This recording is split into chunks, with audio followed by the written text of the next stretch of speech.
Right. Okay. Well, hello, everyone. I thought I would kick off the talk. Yes, Alana said I've done it correctly. Thank God. My technology skills are not great whatsoever. Right. So hello, everyone. Welcome to Conversations with Cate on at the end of Mental Health Awareness Week. Thank you so much for joining us.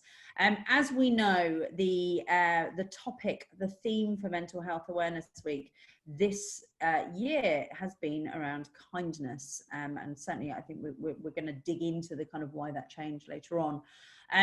But we wanted to really kind of dig into what kindness means, because I think that we talk a lot about it, and I think it's really important that not only we dig into what it means, but what it means: kindness to self, kindness to others, and kindness at work, and how we do it more. So this, whilst obviously there's going to be lots of discussion within this, lots and lots of practical and tangible tips about how you can do it for yourselves and for others as well. So in order to answer this properly, I thought it would be incredibly important to pull together some experts who are doing this and understand how individuals can do it better. So I'd love to welcome Hazel Sawyers, Ewan McPherson, and Dr. Heather McKee. Thank you for joining us. And let me just give you a little bit of a background for each of the guests that we have here. First of all, Hazel. Hazel is one of our coaches at Push and delivers lots and lots within the world of mental health first aid England, and delivers all of our MHFA activity for us. Hazel is a coach and facilitator committed to empowering people from all walks of life to fulfill their potential and achieve optimal health and well-being. In the last 20 years, Hazel has also led workshops on unconscious bias, motivation and equality and diversity. As an equality and inclusion expert, her work has included human resources and operational issues, carrying out analysis of the impact of all of these policies on how people are functioning well. Welcome, Hazel. I would then love to introduce Dr. Heather McKee, who again is another one of the brilliant Push coaches who we're honoured to work with. Dr. Heather is a behaviour change and habit specialist, lecturer, speaker and consultant. She has spent over 10 years researching the most effective ways to help people create healthy habits that last. She runs seminars on the science of behaviour change with Push and habit myths and how to overcome them and how to create healthy habits that you can actually stick to. And she helps companies design and deliver evidence-based wellbeing programs that genuinely lead to long-term change. And actually, I know that both of these people have worked brilliantly with my final guest, Mr. Ewan McPherson, who is our longest serving client, who we're honoured to work with over at Havas Media. And Ewan is a senior HR professional with experience in leading people and talent programs for complex media, retail and broadcast businesses.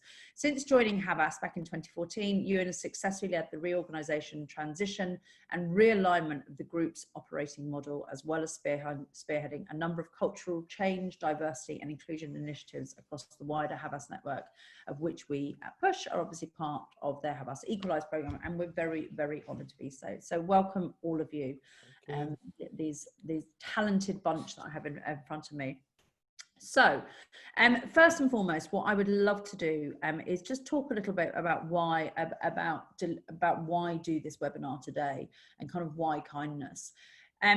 Firstly, what I wanted to say is that actually at Push, we talk about kindness being a superpower. And I suppose I really want to kind of dig into what I mean by that, because I think we kind of throw around kindness, as an incredibly important thing, but like confetti at a wedding, it's just like, oh, kindness, it's incredibly important. What do we actually mean by that? We wear it on t-shirts, post it all over Instagram. And I don't know if necessarily we always kind of understand its true power. And what I mean by that is not only within our everyday lives, but also in particular in business. And I wanted to bring this to life today, because actually this week, I was really reminded of it. One of my colleagues, who's also a very good friend now, when we've done a few posts about kindness, and he told me that I was one of the kindest people he knew, which obviously at that moment kind of completely blew me away. But then I was really thinking about it, and I was thinking about the impact of that comment, and I was thinking about how it connected us. And I know we're going to talk a little bit more about connection later on. But I think that the connections like that are the secret sauce within our lives, right? And obviously within business as well. When we truly understand that we're connected with one another, then we give much more freely. We treat each other with respect, and we act with integrity, just from that trust that we have built up with each other. And, you know, in that instance, for me, to put it quite bluntly, it was a reinforcement of what I already knew, you know, that he and I will be in each other's lives and working together forevermore. But, you know, so what it proved is that kindness is so much more than a platitude or a sign off. It makes great business sense because it creates and cements relationships as well as everything else that it can do within our lives. But for all of it, you know, you can underpin all of those comments that I said with everything starting from kindness to self, because you have to be kindness to self, kind to self at the heart of it in order to go forth and do that with others. And that's the bit that I'd like to talk about first. And I'd love to talk to Dr. Heather about this. I'd like you, if possible, could you kind of explain that a little bit more, why kindness starts with self? And why do we find it so blooming hard? You know, why is it something that seems such a challenging thing to be able to do? Yeah, great question. If you could answer it quickly, that'd be great. Sorry, I just jumped out of the screen there because someone's pulling apart a pallet right beside my window. Oh, So no! great timing. So in terms of kindness to self, I want to start actually by talking about a study. Obviously, I come from an academic background, so I'm a total nerd. So I obviously would start with a study, but I think this one's really interesting. So in this study, they got people to paint a theatrical scar on their faces. Or so they got makeup artists to paint a theatrical scar on people's faces. So they looked like they had a really badly scarred face. And they got them to go out into the street and interact with strangers. And they got them then to come back and comment on how the strangers had treated them. And so people went out, you know, they got the scar put on their face, they went out, they interacted with strangers, and they said that people were really cold to them. They made them feel really self-conscious. They really kind of, you know, had made them feel like they had low self-esteem.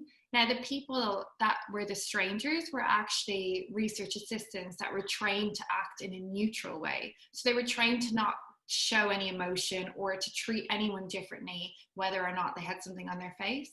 And so, yeah, the people with the scars still felt all these feelings of being judged, like that person was really critical of how they appeared and they were really shifty around them. And then they said to the research participants, the ones with the scar on their faces, they said, well, actually, we took off that scar just before you went out and interacted with those people. And they were told there was no scar on their faces when they went out. And I think the interesting thing about that study is it demonstrates a powerful truth that it's ultimately our own self-judgment about ourselves that drives our insecurities. And that kind of self-judgment, it makes us feel more isolated. It makes us less joyful, and it makes us more withdrawn. And so, you know, we're all the first to be the kind of biggest critic with ourselves. But actually, you know, kindness is so important because it's necessary for us to cultivate a kind relationship with ourselves first in order then to have relationships with others, in order to have positive relationships in work. But it's got to start with the self. And, you know, we can be really surprisingly harsh on ourselves, which can really, really have a massive detriment on all our relationships in our lives. So that's super interesting to me for a couple of reasons, you know, not only because then ultimately how we're feeling, right? Because obviously if I feel like that, then my perception of self is going to be so much lower. But for me, what kind of comes up with kindness to self is then I'm a lot less likely to pay that forward, right? I'm a lot less likely to give to others, or moreover, it's probably going to drain my energy. Would you agree with that? Yeah, absolutely. And the problem with this is we've all been training our whole lives in self-criticism rather than self-kindness. And, you know, there's this kind of negativity bias that we have. And we've evolved as individuals with this negativity bias. You know, what helped us thrive and survive in the past. I was going to say, is it to do with the looking for danger, right? Yeah, exactly. So if we were able to run away from, so it was those that were most anxious and those most able to anticipate threat, those were the ones that survived. And so we cultivated that muscle really strong. But the problem is nowadays, what is it? What are these things? Okay, well, it's criticism at work. It's negative news headlines. We actually seek out negativity. They've shown in studies that we're more likely to pay more attention to a negative emoji than we are to a positive emoji. Negative news headlines sell 6 times as many they're read 6 times more than a positive news headline. Wow. We seek out this negativity, but the problem with that is it actually reinforces a neural pathway in our brain. So the more negativity that we're exposed to, the more likely we are to seek it out, because our thoughts are habits too. Cool. And that can have a huge impact on our health actually as well. So, we know that, having a negativity bias leads to inflammation, which can lead to chronic disease, obesity, depression, anxiety, all kind of host of things. Sorry, no, go on, carry on. I was going to say, well, the interesting thing is that our brain is an organ of learning. So, Yeah. 2/3 of it are fixed, but 1/3 is kind of malleable. It's based on the thoughts and emotions that we experience the most. And so if we're experiencing negative thoughts, negative emotions, if we're doom scrolling day in, day out, that's going to have an impact on how we think. And ultimately, you've got to think about, well, how is that working for us? Is actually exposing ourselves to a lot of negativity, which is something that a lot of people are really struggling with at the moment. Yeah. That is actually one of the ways that you can be most unkind to yourself. Yeah, agreed. It's interesting. We were talking about this yesterday. I was on a webinar yesterday and talking about everything that we do. Everything, you are what you consume, right? And from any area, You are what you eat. So be careful of your media diet. Or is it, someone said to me, never be fatty or fried and unfriendly or something. It's all the stuff that we actually put in, and that's everything from social media, through to exercise, through to the people that we see and the people that we interact with. It all has an impact on how we're feeling.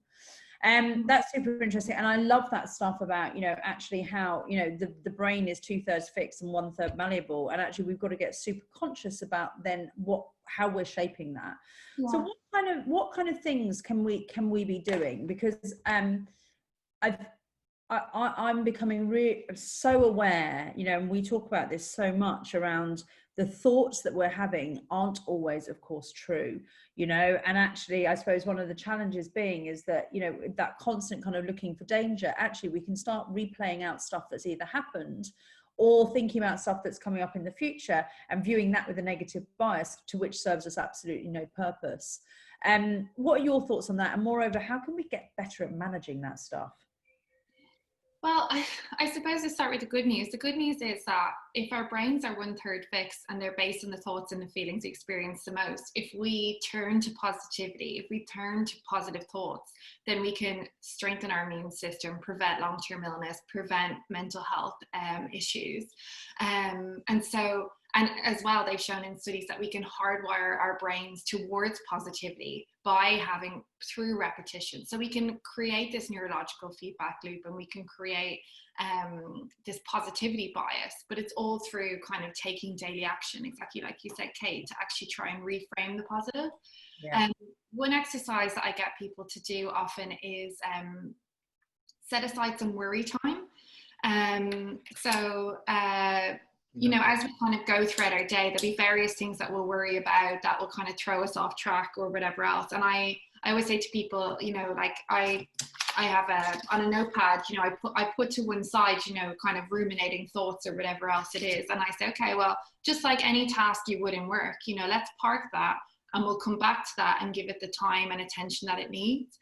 And so then at a point throughout your day, you can come back to, maybe it's 15 minutes that you give yourself for worry time. And actually you spend that 15 minutes really kind of indulging in those thoughts, really engaging in them, maybe journaling about them, whatever else it is. But actually it can be really effective in terms of actually stopping that rumination and that repetition. Oh, love that. Love that. Space to breathe, really, and give them the air that they need. But also, do you know what? I also wonder with that is that if you actually do that, I bet by the time you come back to it, it's gone. Many of the times, I sometimes find that, and stuff that I can get to a place where I'm in real anxiety about it. With the space of an hour or two, I just don't feel the same. Yeah. Yeah, and it's almost like hunger in a way. You know, you keep thinking about the chocolate biscuits, you keep thinking about the chocolate biscuits, and then, you know, if you set yourself aside time to have them, you know, then you're not thinking about them anymore. And it's exactly, this is an emotional hunger for a lot of people, and it's about, okay, well, what are those cravings? How do we kind of create an ability to actually, and they call it in psychology, urge surf. So actually surf those waves. So don't engage in them, don't jump into them, don't have the chocolate biscuits the first time you think about having the chocolate biscuits, you know, don't dive into those thoughts and swim around in them, but rather actually surf those waves and then give them the time and space. And often you'll find that they'll dissipate.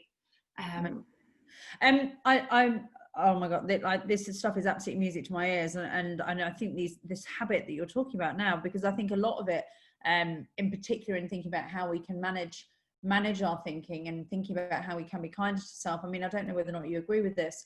A lot of it comes down to discipline, right? And sometimes if we can live lives that are somewhat more disciplined by putting the good stuff in, then they become much happier. You know, and so for me, and I'm sure whether or not you agree with this, but actually journaling and gratitude have been so powerful for helping me be kinder to myself and consequently feel happier. Would they be habits that you normally kind of propose as well? Yeah, so actually one of the best ways to manage, one of the best stress resilience techniques is to shine the light out. And so social connectedness is one of the most effective ways of actually treating stress. And by social connectedness, I mean having meaningful and purposeful relationships.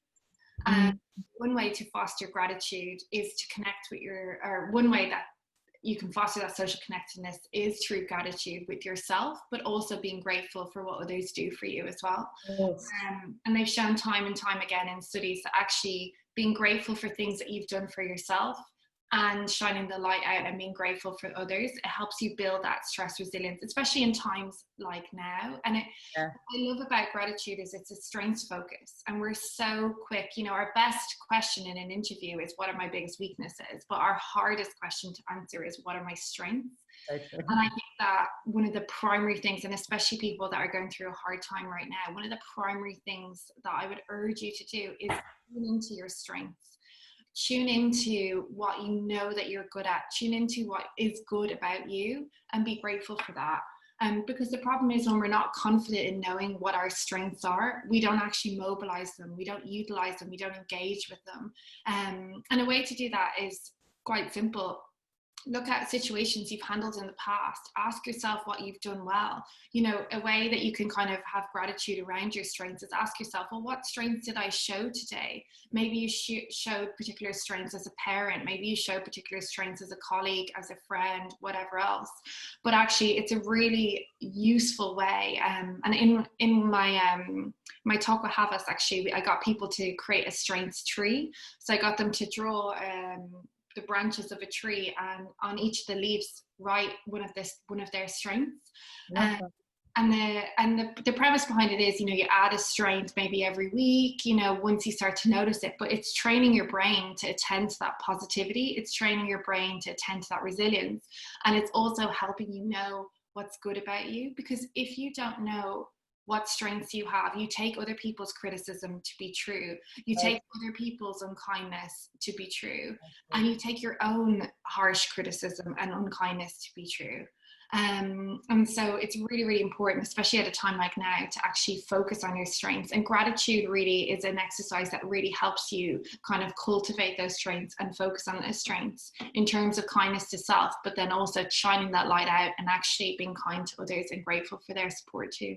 And I think you can feel that, can't you? You know, I think that you can immediately feel that. For me, you're starting to tap into the kind of self-worth thing, right? You know, you're actually building up how you feel about yourself and the solidity you feel about yourself. And then, of course, I think when you're in that position, you're secure in how you can feel about others as well. And can kind of give that out more, which beautifully brings me on to Hazel. Thank you, Dr. Heather. And by the way, please, guys, do feel free to kind of like interject. I know that I'm slightly handling this at different people, but please do kind of feel free to dip into it. Hazel, I thought that you would be a wonderful person, given all of your work that you do within the MHFA space and helping people understand how to really improve how we look out for and look after others, you know, starting to really get into what kindness to others really means. And I know that we talked about this earlier in the week when we were prepping, you know, the difference between kind of when we think about kindness, you know, the immediate thing that kind of comes to mind is, oh, I've got to be selfless, you know, I've got to be altruistic, I've got to give everything. And actually, sometimes being selfish, or let's get clear on what that means, can actually be kinder. What, tell me, can we dig into that? I totally agree with that, and thanks for all of that information as well, Heather. There were so many things buzzing in my head. I didn't have time to interrupt. It was brilliant. But yeah, looking after yourself, it's got to be the most important thing. And being selfish, I think even the word self, whenever we start off or we hear that kind of word self, it kind of conjures up so much negativity around being selfish, being mean, not looking after others. But it does start with self. And if you do all the kinds of things which Heather just mentioned, for example, and look after yourself, you're in an amazing position to look after others. Great. And it's not selfish to look after yourself. If you don't look after yourself, who do you want to look after you? Yeah? So if I'm looking after everybody else, who's looking after me? It doesn't make any sense at all. So we do need to look after ourselves first and foremost. And I mean, being selfish, I'm happy to be selfish, but I'm not doing it to the detriment of others. And that's what's important about it. It's exactly the same with kindness. I can be kind to myself. I have to be kind to myself. Otherwise, I'm not even sure what kindness is or what it feels like. So how on earth can I be kind to anybody else? And I think it's so simple as well. I think in all the places where I've worked over the years, from public sector to private sector, one of the biggest things you can do to show kindness to others, one of the biggest things you can do is say thank you. Oh, great. It's really so cheap. It doesn't require a whole massive, you know, intervention and everything. Say thank you. If people have done something that you value or appreciate, why wouldn't you say thank you? Because when you start saying thank you to me, I start thinking, oh, I've made a difference there. Oh, that was something of value. Then I can start boosting my own value around myself. And that's what it's got to be about. You know, we don't need the negativity. The media's got that covered, right? We don't need the negativity around mental health and mental illness, but we do need to make sure that we step out and do something positive. If you've got stuff in your gratitude journal and it's worked for you and it's been brilliant, maybe just share a little bit with somebody else. I think as line managers, it's really important that we do that. You know, you start by yourself. When I've spoken to people about what are you going to do for Mental Health Awareness Week, the theme's kindness, everybody's spoken about stuff they're going to be doing for others. Oh, I'm going to do this for my staff. And I always chop the conversation up when I say, yeah, but what are you doing for yourself? And it goes quite silent.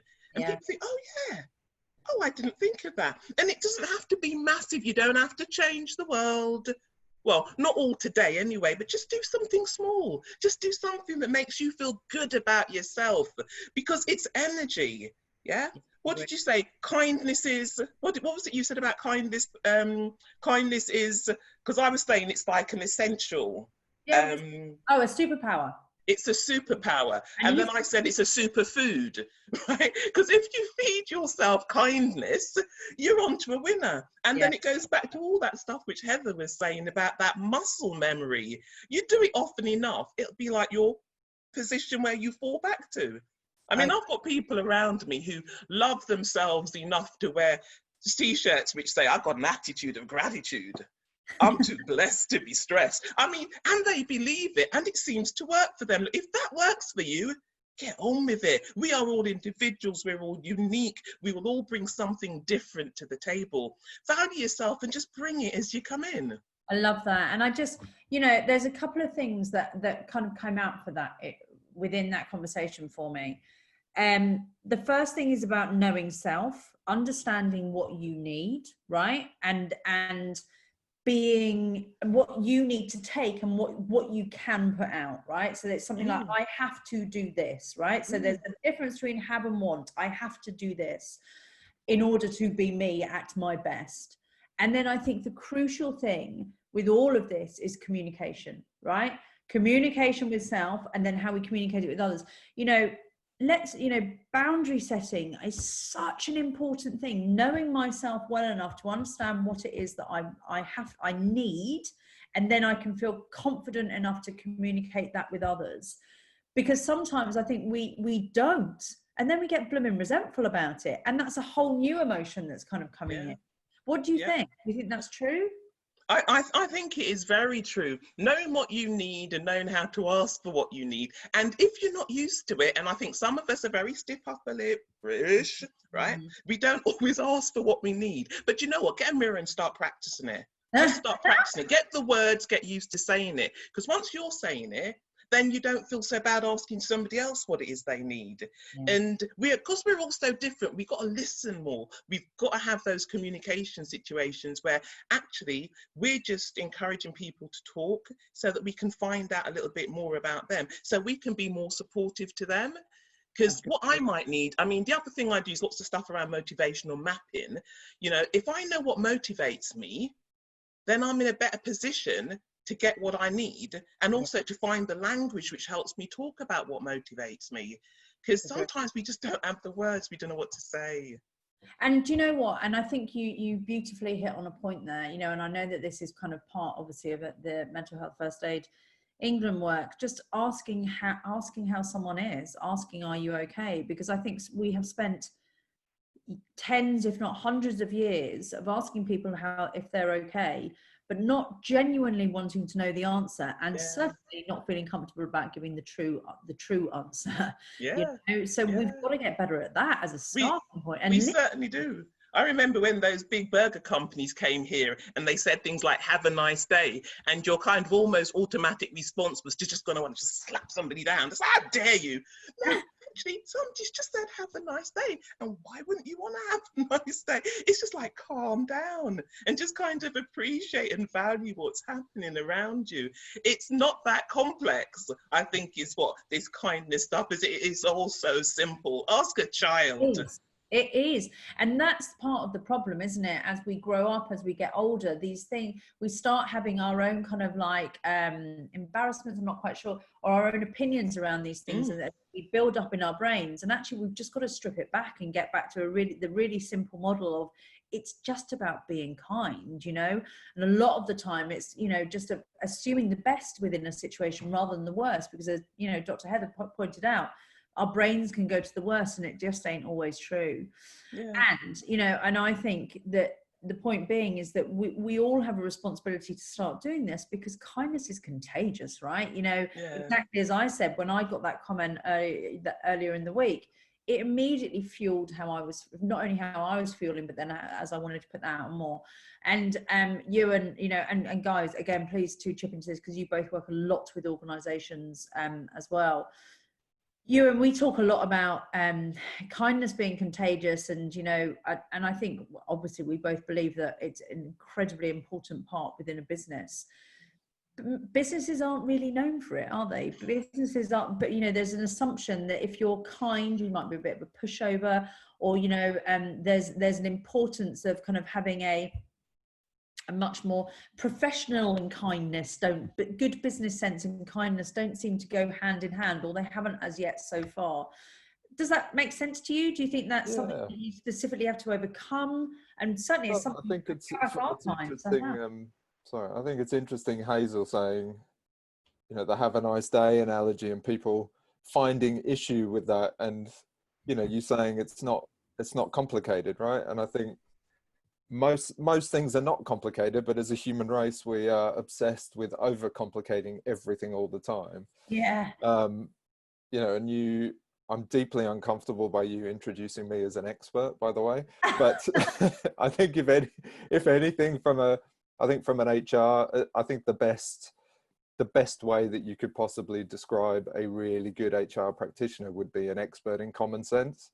Because I think most of what we're talking about, most of human interaction, most of the day-to-day experience or workings of life or of a business it's all down to just common sense, right? And we we just love to put this lens of complication across everything. I think I just made a couple of notes while Heather and Hazel were talking, and I think, you know, I think a really good example is Heather talking about the, you know, kind of writing down your worries and parking them and coming back to them later. And that's such a simple thing to do, right? And makes sense to go, I'm going to move this because I'm not going to worry about it now and I'll talk about it later. Whereas if you translate that into the business world, you know, that is a tool that's used from a productivity and coaching perspective. If you look at Stephen Covey's work around circle of influence and circle of concern, that's exactly what that exercise is. It's putting the things you're concerned about but can't necessarily influence aside, concentrating on what you can influence in order to move through a business problem, or, you know, whatever the thing is that you're in your coaching situation for. But it's just that, it's just writing down your worries over here and coming back to them later, which is just such a super simple, common sense based and effective approach, right? So I think probably one of the first things is that we do kind of get a little bit obsessed with trying to overcomplicate everything and trying to put this business lens on it when we're actually just talking about people and common sense human interactions, right? And I think that, you know, what you just said there, you know, the thing around common sense, it's just about being good at being human, isn't it? You know, and that's certainly what we talk about at Push. You know, we want to make organizations more human. You know, if we kind of understand ourselves, and, you know, that lies at the heart of everything, you know, and just being a bit more human. But, you know, you've got 1,600 people within Havas, you know, and you've got a lot of people with a lot of heritage of working in different ways, you know, and we see companies becoming more and more conscious, you know, we see hopefully companies employing more and more human sense. But how do you create that change within a company? How do you make it flow? You know, does it start with leadership, for example, you know, their behaviors? You know, is that about educating them in a slightly different way? You know, how does that happen? Yeah, I mean, I think it is I think it's definitely a cultural question.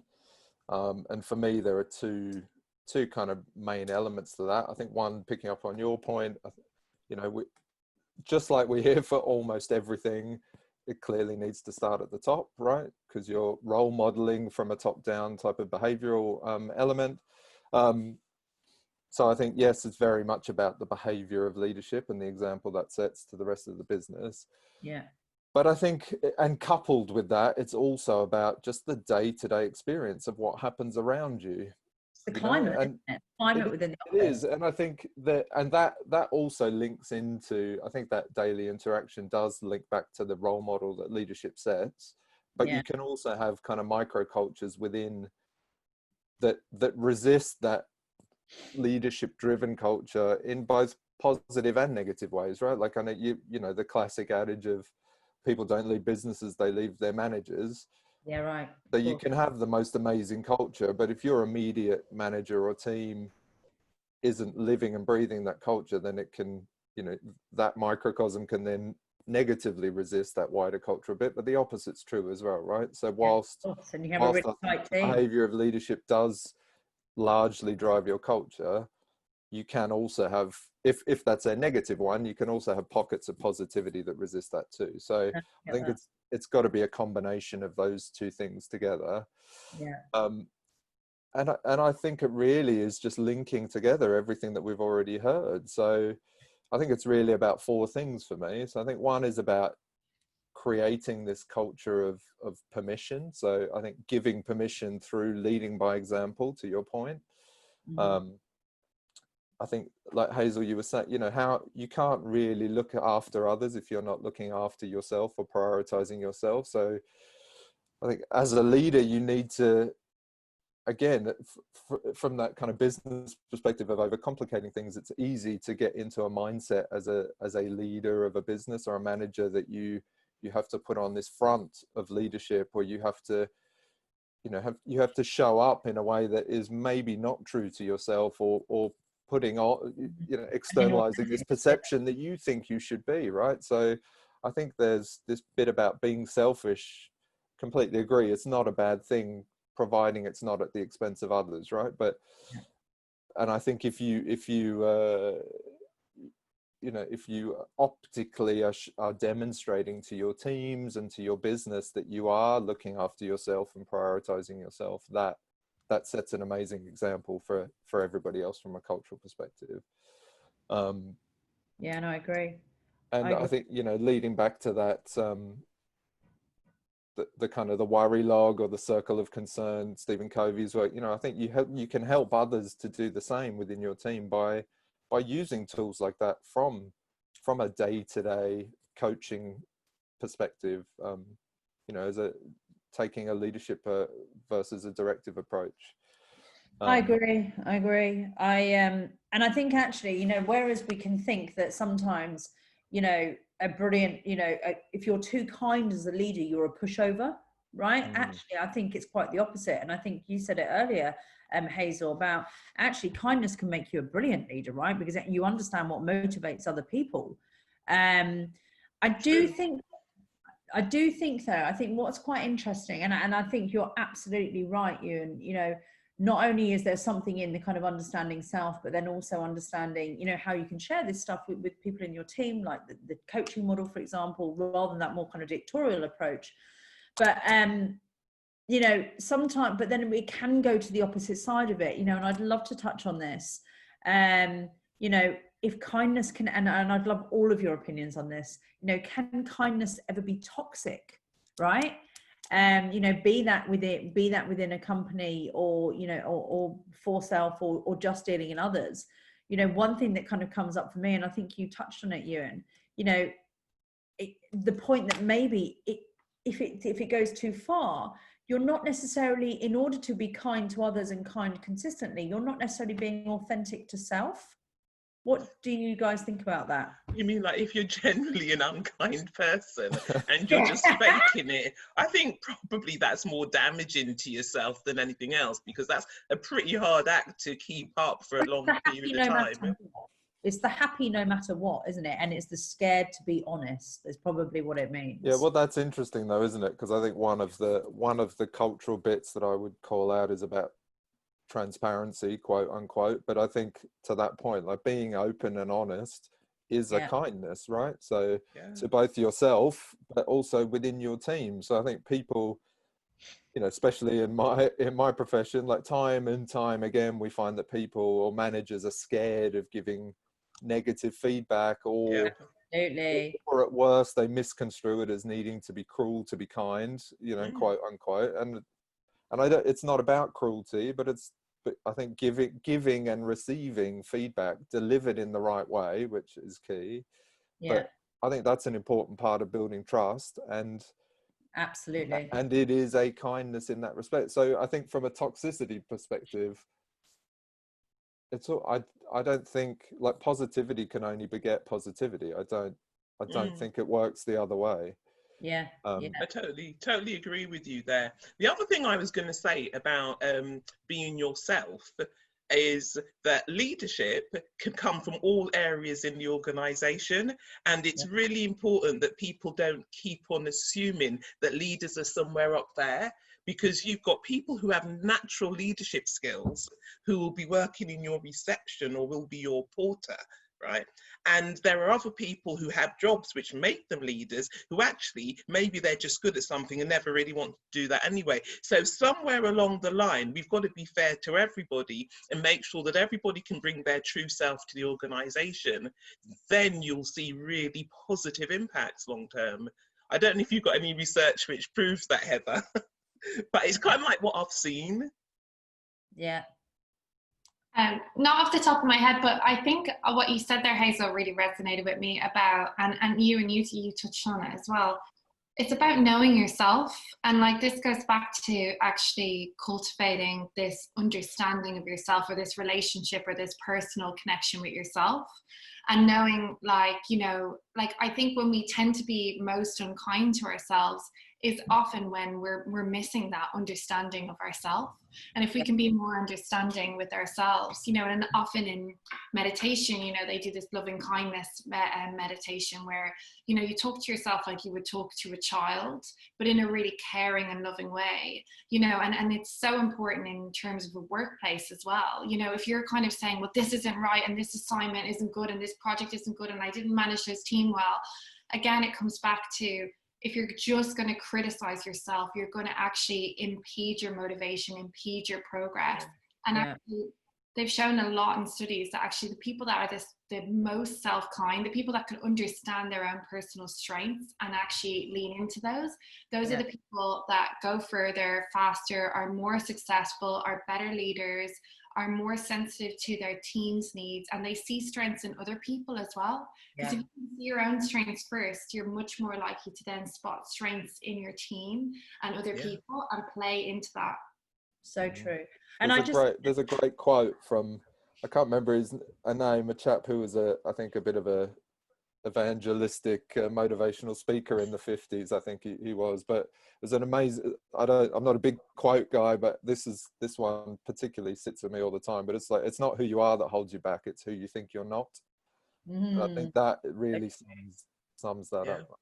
And I think, you know, this you know, if nothing else, and we were certainly talking earlier about the pros and cons of this situation, you know, obviously being in isolation, although arguably slightly coming out of it at the moment, you know, it is the thing that has given us time.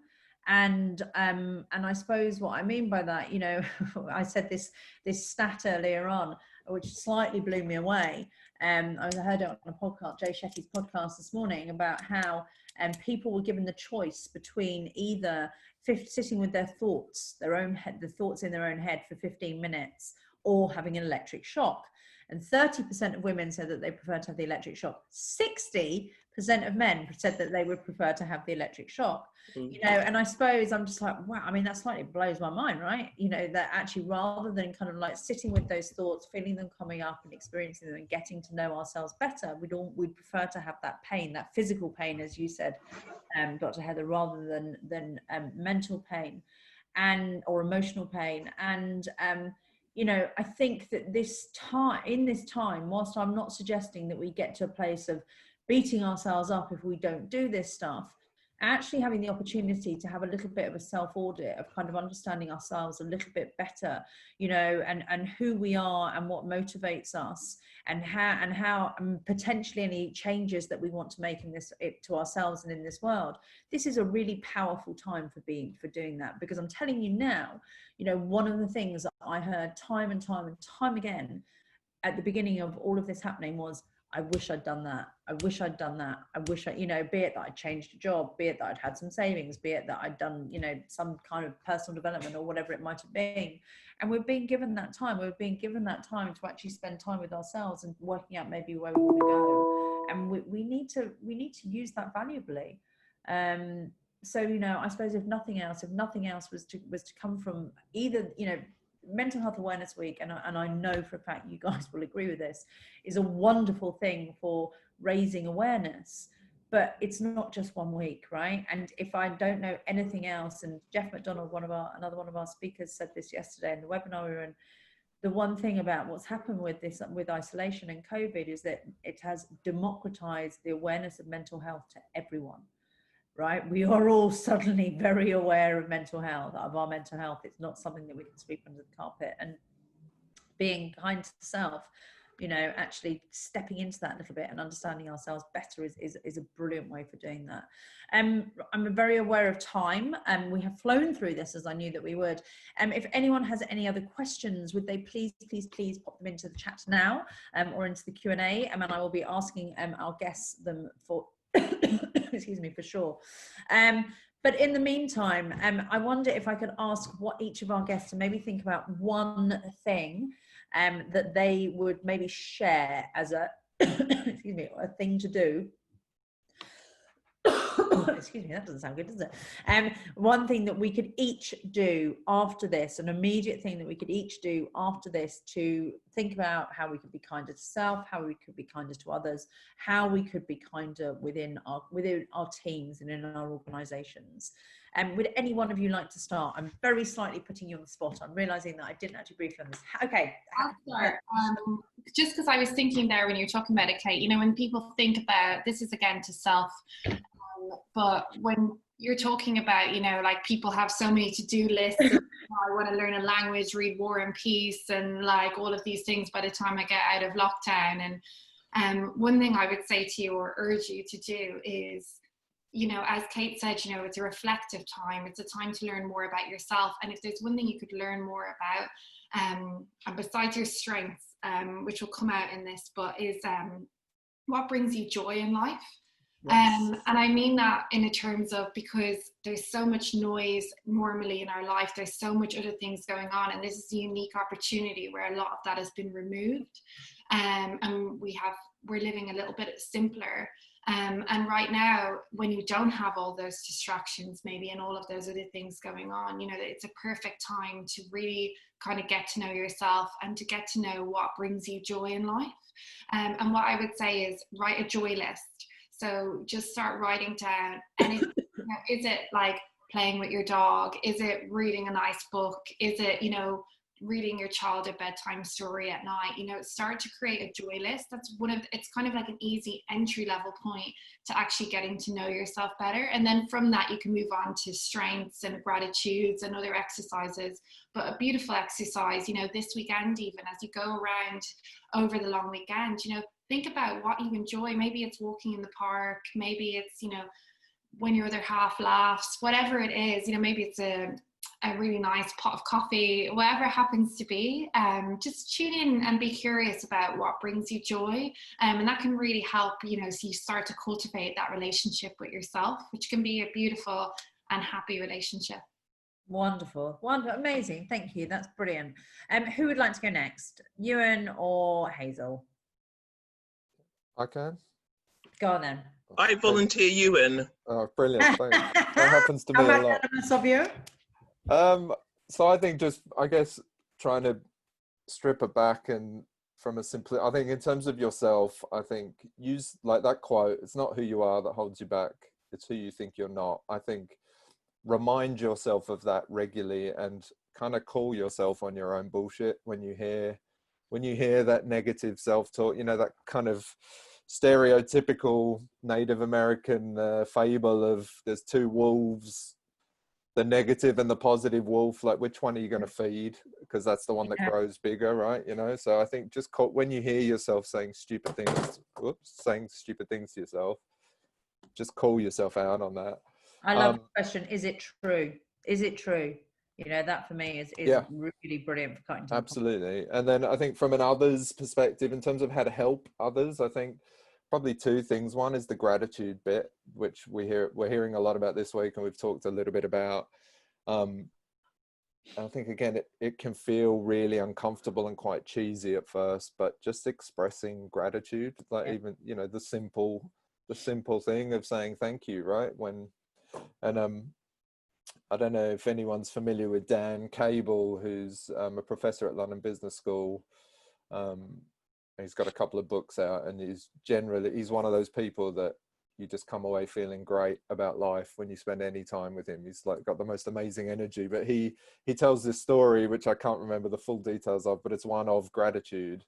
And he tells a story of a dying man in a coma on his deathbed, and they were going to go and switch the machine off. So they gathered all his friends and family around, and each one of them read out a story of gratitude or something that they really valued from this guy. And then he woke up, right? And then it was super uncomfortable and awkward, and no one would talk about it anymore, right? And he said, it was amazing hearing all those things about me. I feel so good about myself. So it's like, I'm alive. It's great. Yeah, exactly. I'm alive and you all like me. Amazing. Maybe it was all a ruse in the first place, just to find a few good things about himself. Yeah. And I think just from an others point of view, and this kind of links to a work perspective as well. I think picking up on the thing you said, Cate, about, is this true, or what else could be true, and almost helping people to reframe their own negative thoughts or kind of coach them through situations by just helping them think, almost assuming positivity and assuming the best of people and the positive intention, and just help people to kind of think about, you know, what else could it mean in terms of this person's actions, if or whatever's going on. So amazing, awesome. You slightly stolen mine, but I'll build on it. oh, sorry. And finally, Hazel. And finally, over to me. What can I say? A couple things. I'd say let yourself off the hook more often than you do. Really just stop being so self-critical. Just let yourself off the hook. Do it consciously. Remember, nothing lasts forever. Everything is temporary. Even at the start of this lockdown to now, we've all changed. Things have developed. I think that life is so full of contradictions, it's not even funny. I love the fact that there are now green parrots in my garden some mornings, right? And I'm like, oh yeah, I'm all into health, the green parrots are here. But my mind keeps on going back to 5 years ago when green parrots ate the corn on my allotment. And I'm thinking, was that the parrot that did it? And so whilst I love the parrots, I also want to just get up and close and personal with them and have a bit of a word with them. So life is full of contradictions, but it's fun. So laugh more. Find the fun in things, even the smallest of things. You know, it's nice if we got coffee, we can make a cup of coffee. If we haven't got coffee, what else can we find joy in? I mean, I found myself making friends with ants more recently, but not the ones I found in my house. And I'm really sorry. I wanted to do the natural thing, but they had to go. So, you know, just be kind to yourself. It's about self. It's about survival. Trying not to be a detriment to others, but hey ho, this is the real world. That's amazing. I love the idea of you being out making friends with ants. That's my favorite. That is my favorite image from this. Okay, so to wrap up, I suppose, what would I think? Something that we can all do, and being kind to self or to others. My immediate thought was to recommend that everyone gets a dog, because frankly, it is the kindest thing that I have ever done to myself. But that might not necessarily be completely possible for everyone. So my next thing, I think, is probably just around talking, and we slightly touched on this, but you know, to go and ask someone how they are, and to genuinely want to know the answer. And on the other side of it, if someone asks how you are, don't just say I'm fine, be honest.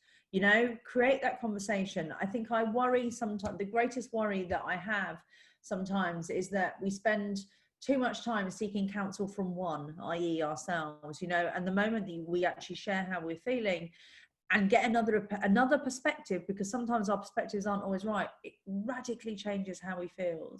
You know, being caught up in our heads can be so dangerous sometimes, because our heads aren't always completely right, and it's so important that we have those conversations just to get other perspectives, and just changing the dynamic maybe of how we're feeling. So to just ask how you are, and when you are asked, to give an honest answer. Thank you for today, guys. I think that's been awesome. Really, it's been the biggest panel to date. So it's been amazing to have you on.